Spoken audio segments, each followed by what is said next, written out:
Bismillahirrahmanirrahim. Assalamualaikum warahmatullahi wabarakatuh. Waalaikumsalam. Alhamdulillahirabbil alamin. Asyhadu an la ilaha illallah wa asyhadu anna Muhammadar Rasulullah.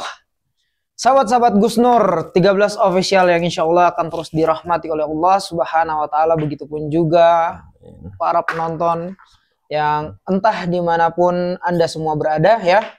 Salam hormat dari kami. Alhamdulillah kami kembali lagi di YouTube channel Gus Nur 13 Official. Allahu Akbar. Alhamdulillah. Hari ini kami berada di villa ya, Bi ya, dalam agenda rutinan liburan keluarga. Alhamdulillah. Di tengah-tengah liburan ini tidak lupa juga kami sempatkan ini untuk membuat konten terbaru dalam rangka untuk menyapa sahabat-sahabat semua. Alhamdulillah pagi tadi kami kedatangan tamu yang luar biasa, satu frekuensi, satu nafas perjuangan ya, Bi ya. Biasa di luar. Iya.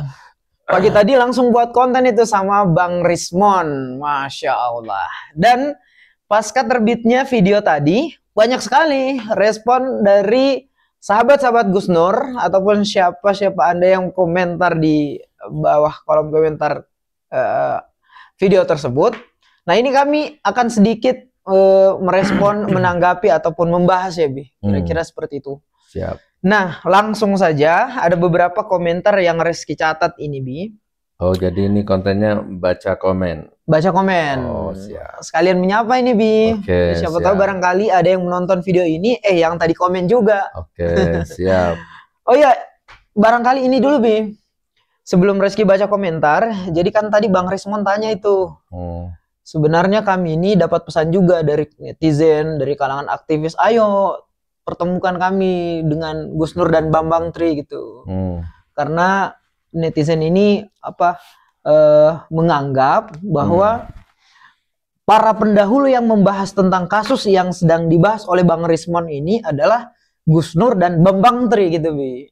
Nah, mungkin juga penting untuk kita sampaikan kepada sahabat-sahabat semua seperti apa kabar dari Pak Bambang Tri hari ini. Abi mungkin yang lebih tahu ini kabar beliau sampai hari ini. Gimana itu, Bi? Baik.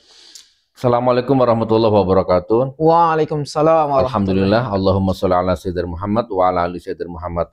Kabar Bambang Tri, kita doakan semoga beliau terus baik ya. Amin. Terus sehat.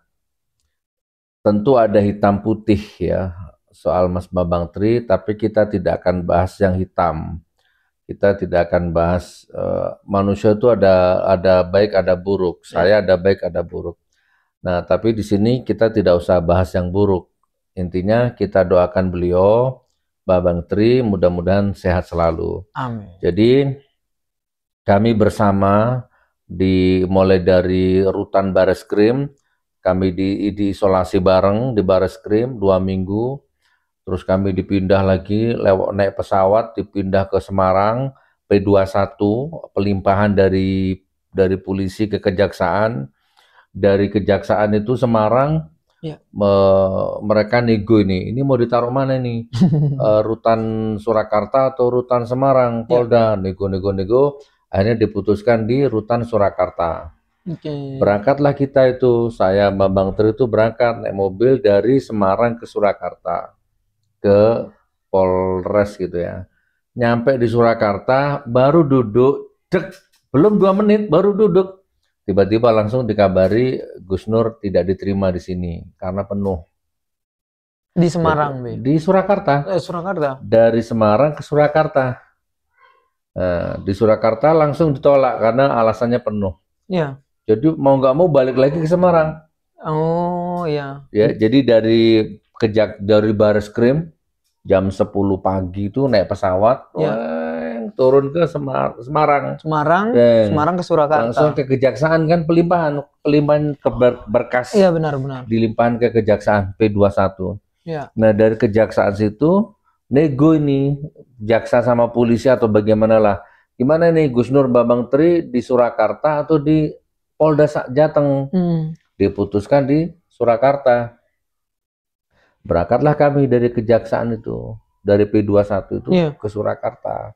Sampai di sana. Sampai di sana baru duduk 2 menit sudah dikasih kabar nggak diterima. Masya Allah. Balik lagi ke Semarang. Semarang lagi. Itu yang saya maksud, koordinasi yang buruk gitu. Kan gitu kan. Jadi kami ini bukan robot.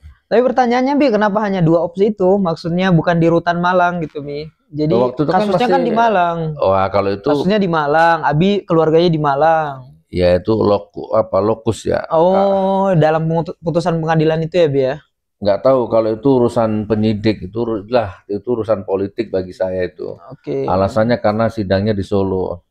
Bukan, maksud saya baru nyampe di Polres Solo, ya, ditolak, balik lagi ke Semarang. Ya, kami ini bukan robot. Dari Jakarta, Semarang, Surakarta, balik lagi Semarang, gitu loh. Jadi dari situ sudah proses penganiayaan batin sudah kami rasakan. Nyampe di Semarang, di Polda Jateng itu, kami buka semua bajunya, tidak boleh pakai baju kaos, harus pakai baju tahanan itu yang oranye itu. Nah, baru kami diisolasi sama Mas Bambang Tri di situ. Oh, itu sudah dalam status tersangka, Bi? Sudah ya. Tersangka itu kan baru pertama dipanggil, ditangkap itu sudah tersangka. Waktu penyelesaian berkas itu sudah tersangka sudah. Cerita terkait Abi diundang hanya untuk memberikan kesaksian itu? Ya itu, jadi Gus Nur kesinilah. Kalau kita nggak ketemu, gimana kita bisa mencari solusi yang baik? Gitu ya. Kesinilah. Panggilan komunikasi awalnya. Nah, kita ketemu baik-baik lah, bla bla bla. Tapi intinya begitu saya datang, jadi tahan juga. Masya Allah. Nah, jadi berapa bulan kami bersama Mas Bambang Tri itu ya diisolasi, yang paling mengerikan itu di Polda Jateng. Berdua, ya kebetulan waktu itu kami lagi ada masalah sedikit. Kami lagi ada masalah miskomunikasi saja lah. Oke. Jadi kami berdua digembok di satu kamar selama 2 minggu. Dan nggak ngomong. Kita ini kan makhluk sosial ya, jadi kita kan nggak bisa kalau nggak ngomong. 2 minggu ya. Oh, diisolasi ini setelah sebelumnya ada konflik personal. Jadi nggak ada makhluk lain. Saya kebayang itu gimana rasanya, Bi? Ya itu kita ngobrol ketika mau makan saja. Iya. Mas, makan punya aku nggak selera. Udah itu aja. Tiap hari begitu. Setahu Abi, Pak Bambang Tri kabarnya hari ini apakah sudah bebas atau mendekati bebas atau seperti apa? Pertanyaan tadi itu langsung kita jawab. Iya. Akhirnya kami dipindah ke Rutan Surakarta. Kami jalani beberapa bulan di situ. Terus saya dengar Mas Bambang Tri minta dipindah ke Sragen. Alasannya biar dekat sama keluarga. Ya. Oke, yang terakhir closing statement untuk pertanyaan ini. Ya. Saya bebas bersyarat karena saya ngurus, jadi ternyata bisa diurus itu. Ada penjamin dari keluarga, terus kemudian ada sidang TPP dari pihak petugas, Bapas Malang, Bapas Solo, kita koordinasi. Terus kita ajukan. Nanti kan pihak rutan bikin laporan tuh ke pusat. Napi ini kelakuannya gimana di dalam rutan. Nah, kalau laporannya baik terus, maka syarat bebas bersyarat itu diterima gitu, dikabulkan.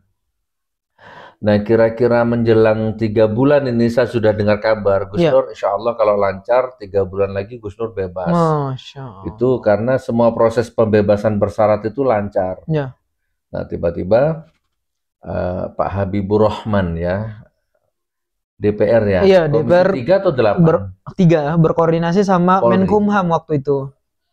Ya intinya Pak Habibur Rahman WA saya, terus asistennya juga WA saya. Kan saya di situ ada dikasih pinjam HP petugas kan, di situ nggak boleh pegang handphone. Cuman semua napi dikasih fasilitas dipinjami HP ya sekitar 10 menit lah, kurang lebih setiap hari begitu. Nah jadi Gus Nur, kata Pak Habibur Rahman ini, tolong kirim dokumen-dokumen seperlunya, insya Allah Gus Nur akan diajukan amnesti. Iya benar. Prabowo mau membuat program amnesti. Ya intinya kita kirim. Lalu muncul nama itu kalau nggak salah 44.000 orang napi yang akan dapat amnesti di seluruh Indonesia. Iya benar. Desember 2024 tiap hari muncul beritanya di TV. Jadi saya lihat di TV itu. Nah, tak tunggu, kok nggak ada kabar, sampai akhirnya saya bebas ini, bebas bersyarat ini. Amnesti itu nggak. Tanpa jalur amnesti tadi itu ya, Bi ya? Iya, jadi ini memang sudah bebas bersyarat sudah waktunya. Nah, bedanya kan gini, nak. Ya, Kalau amnesti itu turun, kan berarti aku bebas murni. iya Jadi benar. nggak perlu lagi laporan ke Bapak Iya. setiap bulan. Atau memenuhi standar syarat tadi itu. Nah, ya harusnya bebas murni. Iya benar. Aku sudah ikhlas menjalani hukuman walaupun nggak salah. Harusnya bebas murni gitu. Nggak salah, wong memang yang dipersoalkan itu ijazah palsu atau asli. Iya benar. Yang datang di pengadilan itu yang palsu, sementara jaksa nggak bisa datangkan yang asli. Bahkan sampai mau saya cium kakinya sekalipun ya nggak bisa datang. Ya harusnya demi hukum aku bebas, saya bebas. Nah, oke, tapi itu next lah. Iya. Intinya saya bebas bersyarat. Iya. Nah, ternyata amnestinya nggak kunjung datang. Iya. Nah, tapi mudah-mudahan setelah video ini terbit ya Pak Habibur Rahman, Pak Prabowo, Iya. mudah-mudahan amnesti itu proses itu tetap berjalan Pak sehingga Supratman. mau tidak mau membersihkan nama baik saya juga.